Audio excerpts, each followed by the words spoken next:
welcome to the final Payks and Mora's fantasy review. It's the grand final preview, and Payks, we're back where it all started. We are, Mora, and it hasn't been an amazing season. We've had a lot of controversy, had excitement, a lot of excitement from Josh, particularly around the time at the end of the finals. And leading through after winning the first week, a match against Wayne, but we're here for the grand final, and what a game it should be. Has been a fantastic season, like you say, just very entertaining, lots of good fantasy being played. If you were to summarise it in one or two sentences, what would you say? I think the league's in a great position. We've got a lot of keen people involved in this competition. A lot of people who are striving to move forward through next year. One hoping certainly to be playing finals for the first time, maybe two. Played last year, thank you very much. One, and hopefully no Jack Watts as well. I think that will certainly be on my radar, and probably the radar of everyone else at the draft next year. Coming about pick 85, asking me where Jack is, but he certainly won't be near the Archies, that's for sure. Well, it's come down to this: one last weekend, 3 last matches, 6 last coaches, 8,300 last checks of FanFooty. Payks, let's get stuck into it.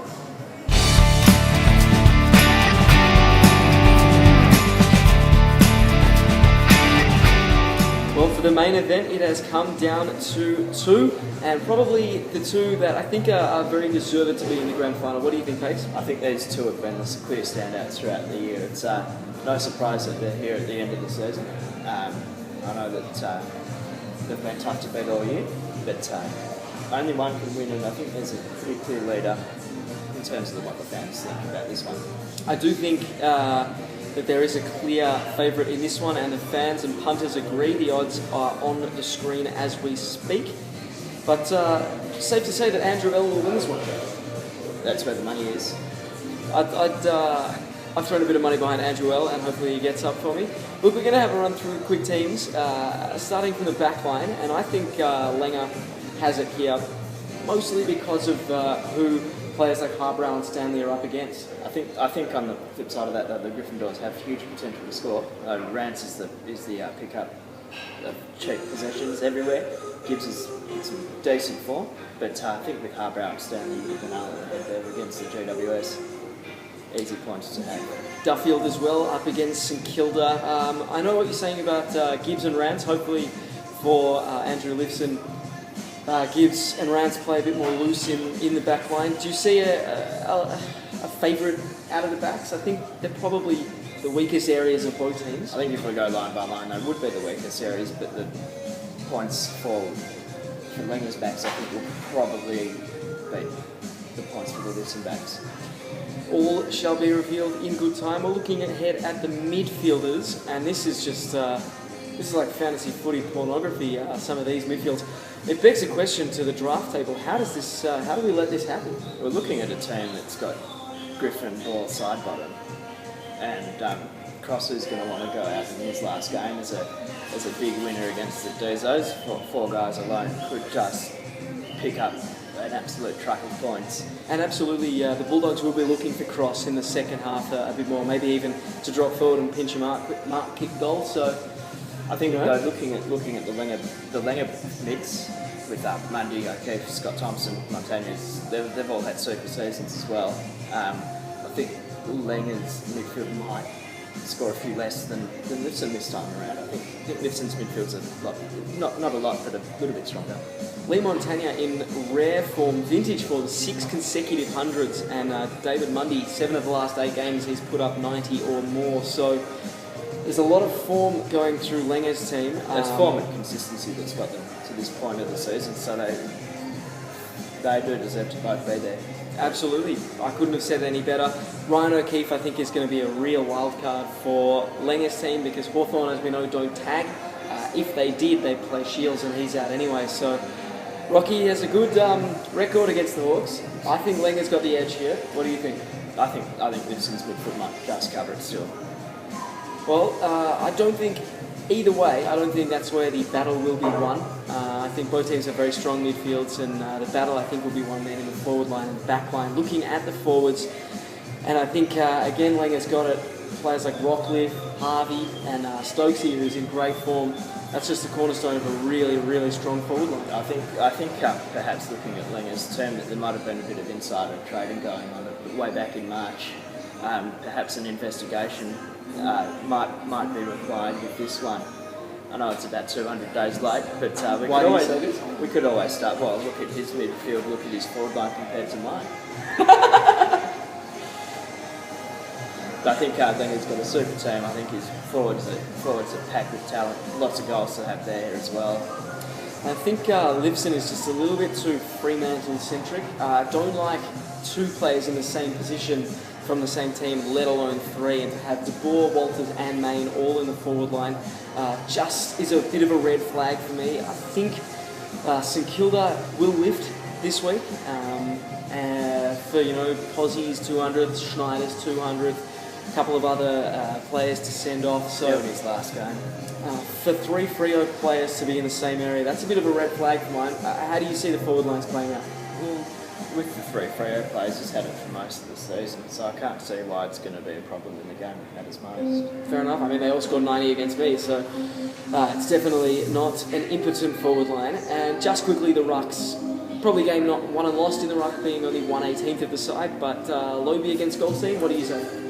Well, Goldstein against the Pies with Grundy only playing 6 games in his career might cause a few headaches for Linger, but Lobe and the rest of his absolutely shit ruckman that we bagged out last time we were here have certainly lifted his team above that average line, because he's been able to focus on the other positions and put some depth on the field that others haven't, because they went with an early ruck. Certainly have. Lobe in the last 3 weeks, 136, 84 and 145, so some pretty good numbers there. That is better than Dean Cox at his best sort of numbers, so if he keeps that form going, all signs point to a Linger victory. Look, last week 1685. I don't think that's a score that you can ignore. Liffa probably the highest score of the season. I think it might be. I couldn't think of one bigger. Liffa coming in on lesser form of 14.55. In that respect, very unlucky Bron. Just as an aside, to put up 15.48 in prelim final and lose, that's very unlucky. I can't see anyone but Linger winning this. What do you think, mate? I agree. I think it's got Linger's name written all over this bowl, unfortunately, for members of the competition. Well, best of luck to both teams. We think Linger's going to win. Others might have a different opinion. One of them is Andrew Lipson, and we had a chat with him earlier to discuss his prospects in the grand final. Well, in an attack like no other AFL coach other than James Henderson, we've actually tracked down Coach Lifson for this week's grand final and have a few questions to ask him. Mate, how does it feel to be involved in grand final week, first of all? Look, it's a fantastic experience. It's what you live for, what you dream about when you're a kid, is being involved in these grand final moments and these special moments. So for me and the players, it's just fantastic. And with your game, have you got any strategies, any problems that you might come up against, injury doubts, concerns, the like? Look, we've got Luke Ball. Luke Ball was subbed out halfway through last week, so that's a bit of a concern, but thankfully we've got a fantastic midfield, and we even had to leave Dion Prestia on our bench last week. So, one door closes, another opens. I think it's more possibly the Freo boys.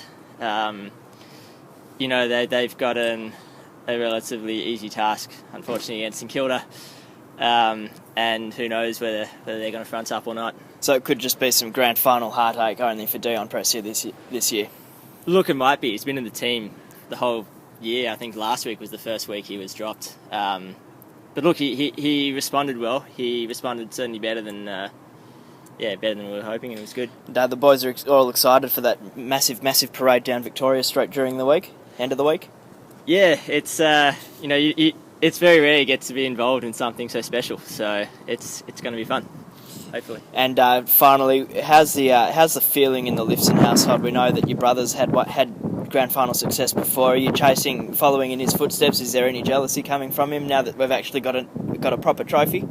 Well, he wants a trophy. Yeah, I guess he is a bit jealous. He's still unhappy. He believes he should be in the grand final after losing to Lang only by 5 points. And I think he's going to check his score, and if he beats me, I think he's going to try claim the trophy as his own. But yeah, he's rooting for me, and it'll be fun to have two trophy winners in the household. Well, with impending travel plans of yours next year, you might have to keep that trophy under lock and key, or he might actually steal it and put his name on it. Yeah, look, that's a bit of an issue. So security, I'll organise some security. Worst case scenario, I mean, the trophy could be paraded around South America. We'll take it global. It's certainly one of the options, and then send it back later in the year. Well, the great game does have to be spread. Andrew, best of luck for this week. Thank you very much, Bagel. Thanks for joining us. No worries, thank you. Well, confident words there from Andrew Lifson. We'll see how the game plays out over the weekend. It's going to be a very, very good contest, and that we can be certain of. Well, there's plenty more activity happening over the weekend. 2 other games to look at. Let's look at the minor grand final.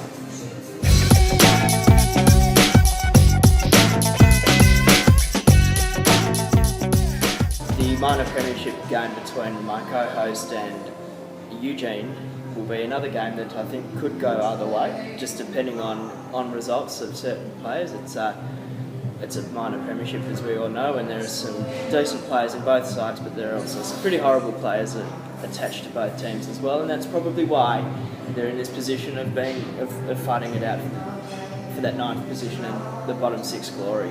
Mora? I couldn't agree more.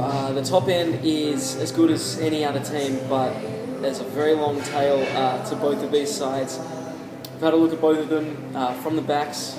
I'm liking Woolley and Shaw on my team, but my backline stops pretty much there. Looking pretty bad, that Slavic trade now, where I lost players like Hurley and Guerra out of the backline. The trade for Homsch also possibly has come back to bite you on the arse. I wasn't going to mention the Homsch, but he might be back this week. So if Jackie Boy comes in this week, all will be forgiven. But if he doesn't, I will look like a right douche. Dinamo Lakos? I think his backline a lot depends on the involvement of Chaplin in that game against Essendon. But also Ed Scotland, I might have read somewhere during the week that he might be under a bit of an injury cloud as well. From Eugene's point of view, hopefully not, because otherwise that backline is got holes all over it, and he'll be relying on guys like Gobby and Bagley to score big for him. Yeah, unfortunately for Lakos, Bagley looks like a likely starter. Even if Scotland has a slight injury concern, I would suggest that he would play because Carlton are just in a position where they need their best players out there. Obviously, Daniel Pearce, another good, solid contributor for him through the back line. Look, in terms of backs versus backs, I'm giving it to Lakos. I know I ridiculed Chaplin a lot through the year, but in some sense I was vindicated because he's well short of the 70-point player that Lakos valued him as, but he is a lot better than Tyson Goldsack. So at the start of the year, at the start of every season, Eugene has 36, 70 points per game averages. We're not surprised that he's got Chaplin in that same boat at this point in time. But looking at the midfield now, I think you might struggle through there. But Dangerfield, Delidio, Hayes, Murphy, and Bedell. 5 decent mids already to start off with, and they've been the core of his team since the start of the season. Absolutely. Or since he got Delidio from Greg. Absolutely, particularly Benell this week up against the Giants. Very likely to run right over there, but I think that those players on the field and in their fantasy scores have been relying a bit too much on reputation this year. Someone like Delidio, Hayes, Murphy, those 3 in particular, haven't been outstanding as outstanding as they have been that earned them the reputation in previous years. So there's a chance that any of those could slip up this week. One of them might cop a tag. Conversely, 2 Swans in my midfield, and I know I mentioned earlier that Hawthorn doesn't tag, so I'm very excited for Kennedy and Parker to just rack up a lot of loose touches over there. And Stanton, one last dig for Essendon. I think Stanton might go crazy as well. Pretty quiet last week, Stanton, so you're hoping to rebound. But also with Andrew Wembley in his final game, his 250th game, absolute champion of the club. At home as well against the Crows, he will be looking to dominate that outer wing like he has for the last 15 years. You know that he won't leave anything left on the field because he obviously is not going to go back to pick it up ever again. And similar to, I think I mentioned someone from the Bulldogs. Daniel Cross, thank you. He might drop forward and maybe pinch a marquee goal towards the end of the match as well. So looking forward to Embley not being the sub. That hopefully will be the case for you, as has been the case, unlike the case for the whole season where he has been the sub, probably for the last 2 years. I reckon he's been the most starting sub player, one of. Well, but not this week. Hopefully Woosha has a bit of a sense of occasion and avoids both the green and red vest for him. We're looking at the forward lines, and I mentioned that Slavic trade earlier where I could use two backs. Well, the two that I got for them were Elliott and Lacra, and both of those look like missing this week. So Slavic, nice work on that one. I don't know how you saw that one coming, but well done. The top-up of forwards that you've had from me with Lewis and Hall might just help you over the line here, because particularly in the line of the forwards, Sylvia Monfrey's Pike, again, if they get near the 70 point per game average, this might go a little bit closer than we think, or it might extend Eugene's lead in this game and he might win quite convincingly. Yeah, well, to this point, I would have given it all to Lacus. I think the forward line does fall to my end. I think Lacra might play this week because Essendon got dropped down to 9th and West Coast have a mathematical chance of finals footy, so they might just throw all caution to the wind. In terms of the rucks, this is not a contest. John Giles has been woeful this year, and Mumford is up against Bailey and Hale, so Mumford will do some serious damage over there. Probably at least 40 hitouts and maybe 15-20 possessions around the ground, so that's a clear win for Lacus. I'm not willing to make a prediction on this game, obviously for obvious reasons, but Payks, do you see anyone taking getting their money back? Well, I think most of this game points to a win to Eugene, but we could actually trial the idea that was flagged by Tal Abraham in the mid-season break, where each team puts their 5 best players up for the round, because outside of that midfield, it's a pretty shallow game likely to happen here. Well, that would be one of the things that the league has been very interested in last year, is the aesthetics of the game, and you don't want these ugly sort of matches happening, real blowouts, and well, any game that involves Jared Lyons and Bagley and Tyson Goldsack and Luke Russell probably doesn't deserve to be a centrepiece match, even a curtain raiser for a centrepiece match. So, look, maybe there's something in that five-player game. We'll just have to have a chat to the Commissioner about that one. But on to the bog roll at 1-1. Absolutely. I got to say, I didn't see Greg forcing this one into a final place playoff, but let's have a look at that game in a bit of detail.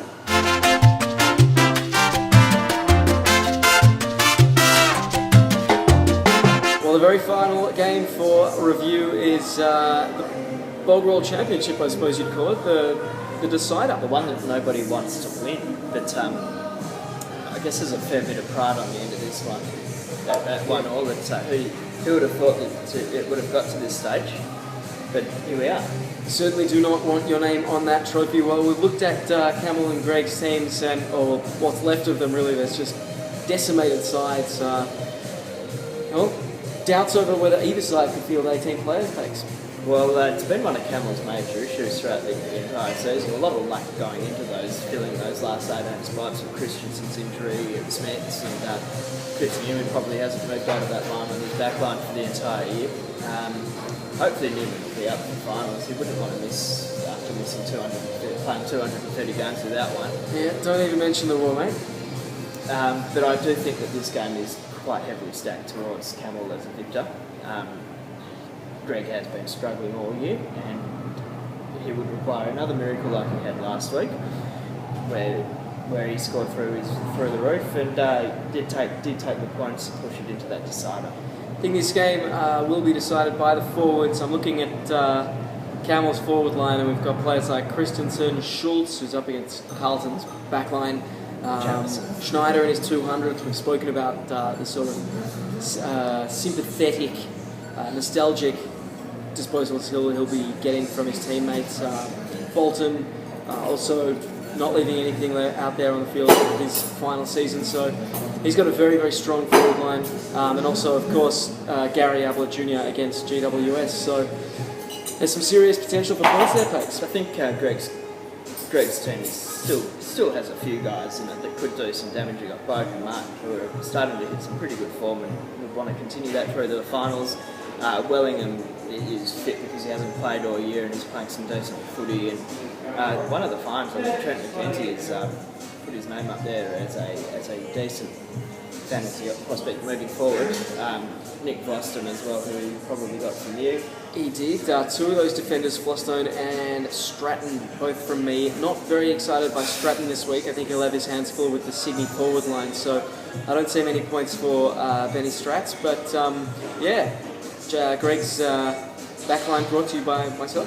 And with the forward line, he'd be open for another game from Didac like he had last week. Maybe not as a sub, but where does he go? He's got no rucks. Hopefully Sanderland plays for him, but just no depth in the forward line. No depth really anywhere, and that's probably been his biggest reason. Outside of injury and horrible luck with Swallow going down the week after he traded for him.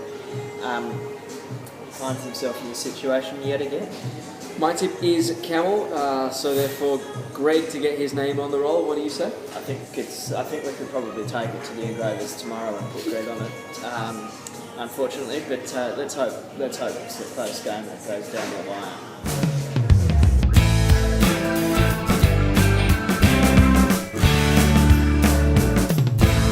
Well, that's it from us for what will be our last Payks and Mora. It's a fantasy review for the year. Thanks very much for bearing with us for 15 weeks. Payks, you got any words for these people? It's been a lot of fun. We're hoping to come back with some more technology next year, and bigger and better than ever. Let's wish everyone luck for the final 3 games, and those who are not playing hopefully will remain off the website to avoid logins and embarrassment. And off FanFooty, but I don't think either of those things are going to happen. Best of luck to all, and see you in 2014. I have to echo all of those sentiments, except for the bit where you wish luck to Lycos. Lycos, eat a dick.